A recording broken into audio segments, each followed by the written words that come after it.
আসসালামু আলাইকুম। আপনারা দেখছেন আপনাদের ভালোবাসার চ্যানেল হোয়াটসঅ্যাপ ভিলেজ রাসেল। তো এই দেখতে পাচ্ছেন আজকে আমার পাখিকে কি সাপোর্ট দিয়েছি। এই দেখেন, এটি হচ্ছে আমার কোয়েল পাখির ডিম। আসলে যখন আমার পাখিকে আমি বাচ্চা ফোটার পরে ক্যাঙ্কার কোর্স করাই, ক্যাঙ্কার কোর্সের পাশাপাশি আমি এই ডিমটা দিয়ে থাকি। ঠিক আছে, যেহেতু বাচ্চার বয়স একটু হয়ে গেছে এবং তার জন্য আমি এই ডিমটাও দিয়ে থাকি। তবে আমি ডিম আসলে সবসময় প্রয়োগ করি না। আপনাদেরকে বলছিলাম যে আমার সব ফুড হিসেবে যেটা থাকে, ডাল থাকে এবং গম থাকে, ভুট্টা ভাঙা থাকে, সেখানে কিন্তু আমি এই ডিম প্রয়োগ করি না। অনেকে সব কিছু মিক্স করে একত্রে দেওয়া দেয়, পাখি একবারে সব কিছু একবারে সব খাইয়ে একবারে সব অর্জন করে আলাইছেন। আমি ওই রকম কিছু করি না। তো আপনারা দেখতেই পাচ্ছেন আমি আমার এই ডিম কুচিটা দিয়ে দিচ্ছি আমার এই 2 জোড়া পাখির জন্য। ঠিক আছে, তো আমি ডিম কুচিটা দিয়ে দিলাম। এই দেখেন কীভাবে খাওয়া শুরু করে দিয়েছে। এবং এই যে এখানেও দিয়ে দিচ্ছি ডিম কুচি। দেখেন এখানকার পাখিও মজা করে খাবে। এই দেখেন, এই দেখেন, এই দেখেন, এই দেখেন।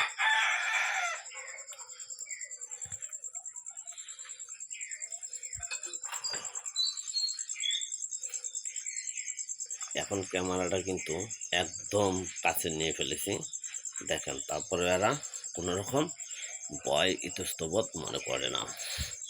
তার মানে পাখিদের সাথে এরকম ফ্রেন্ডলি হতে হবে, তাহলে আপনার পাখি আপনাকে দেখে আর ভয় পাবে না, আর ওদেরও একটা সাহস থাকবে না আমাদের কাছে আসলেও আমাদের জন্য কোনো কিছু করে না। এই দেখেন কি মনোযোগ সহকারে সব কাটছে।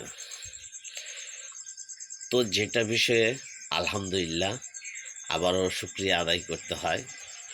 তো আপনাদেরকে দেখেছিলাম এই জোড়াতে 4 পিস বাচ্চা ফুটে বের হয়েছে। তো মাশাল্লাহ আলহামদুলিল্লাহ। এই যে এখানে লুটিনো এবং হোয়াইট ওই যে বসে আছে, আলহামদুলিল্লাহ এখানেও বেবি ফুটে বের হওয়া শুরু হয়েছে। ঠিক আছে, কারণ এখানেও বেবি ফুটতে শুরু করেছে। তো আপনাদেরকে দেখেন কি মনোযোগ সহকারে খাচ্ছে, কোনো ফালানি নাই, কোনো কিছু করা নাই। দেখেন কি মনোযোগ সহকারে এরা ডিম পছন্দ করে, কতটা ডিম পছন্দ করে। আপনি যদি এদেরকে আমি এমনও করে ফেলেছি যে এদেরকে যদি আপনি সিড মিক্স নাও দেন, তো একটা করে কোয়েল পাখির ডিম যদি দেন, তাহলে এই একটা ডিম খেলেই এদের সারাদিনে খাবার হয়ে যায়। তো আমি এখানে একটি ডিম দিয়েছি আর এখানে একটি ডিম দিয়েছি সিদ্ধ করে এবং কুচি কুচি করে দিয়েছি। ঠিক আছে, যার কারণে ওরা দেখেন কত মজা করে খাচ্ছে। এই দেখেন, কারণ ওরা খাবে, খাওয়ার পরে শোনা বাচ্চাদেরকে খাওয়াবো। তো আরেকটা কথা বলে দেই, যেহেতু খাবারের পাশাপাশি আপনাদেরকে আমার কথাগুলো বলতে হয়, সেটা হচ্ছে হলো এই দেখেন আজকেও পানি আমি দিয়ে দিয়েছি। তো এগুলা জানেনি ক্যাঙ্কার কোর্সের আজকে 2য় দিন।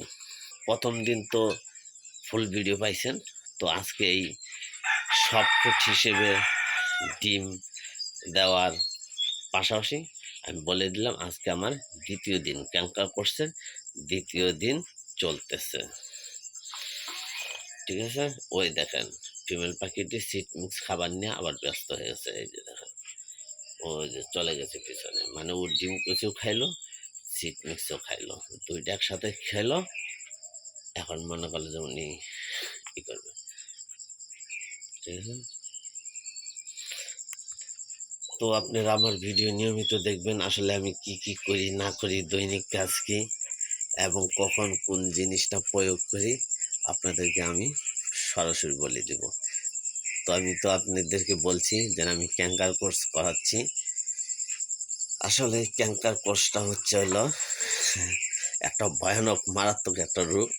এই ক্যাঙ্কারের কারণেই বাচ্চা বাঁচাতে পারে না অনেকে, বলে যে ভাই আমার পাখির ডিম পারে, বাচ্চাও ফুটে, কিন্তু আমি বাচ্চাগুলো টিকাইতে পারি না, বাচ্চাগুলো মারা যায়। ওই দেখেন আমার ফিমেল পাখিটি হাড়ির ভিতরে ঢুকে পড়েছে, বাচ্চাদের খাওয়াচ্ছে। দেখেন কোন কৌশলে, মানে এক পাও বাইরেই আছে, মুখের বাইরে, ওখান থেকে উনি ফিডিং করাচ্ছে। এই ফিমেল পাখিটা বাচ্চাদেরকে এতই টেক কেয়ার করে যা বলার বাইরে। ওই যে সুন্দরী বাচ্চা ফুটেছে, তো সুন্দরী রঙ্কা ওই যে বের হতে চাচ্ছে না, সুন্দরী মুখের সামনে এসে দাঁড়িয়ে আছে, তার মানে ও খাবে, খাওয়ানোর পরে ওকে খাওয়াবে, তারপর ও ফিডিং করবে। তো আসলে অনেক লম্বা কথা বলে ফেললাম। আসলে মূলত হয়েছিল আমার আজকে কি সফট হিসেবে দেই। আসলে এই সফটটা এখন রেগুলার চলবে, কারণ আমার প্রায় এই মাস যেহেতু আজকে থেকে শুরু করলাম, আসলেই আমার বাচ্চার বয়স যে পর্যন্ত 30 দিন না হবে সে পর্যন্ত আমি এই ডিমই প্রয়োগ করে যাব। ঠিক আছে, বাচ্চার বয়স 30 দিন হওয়ার পরে আমি ডিম দেওয়া বন্ধ করে দিব। তারপরে যে স্বাভাবিক সফট চলবে এই 2 জোড়ার জন্য।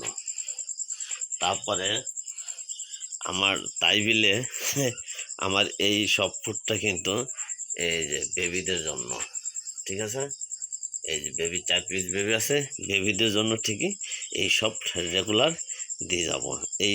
এইটা আপাতত রেগুলার দিয়ে যাব, ঠিক আছে। তো এই ছিল আজকের ভিডিও। আসসালামু আলাইকুম।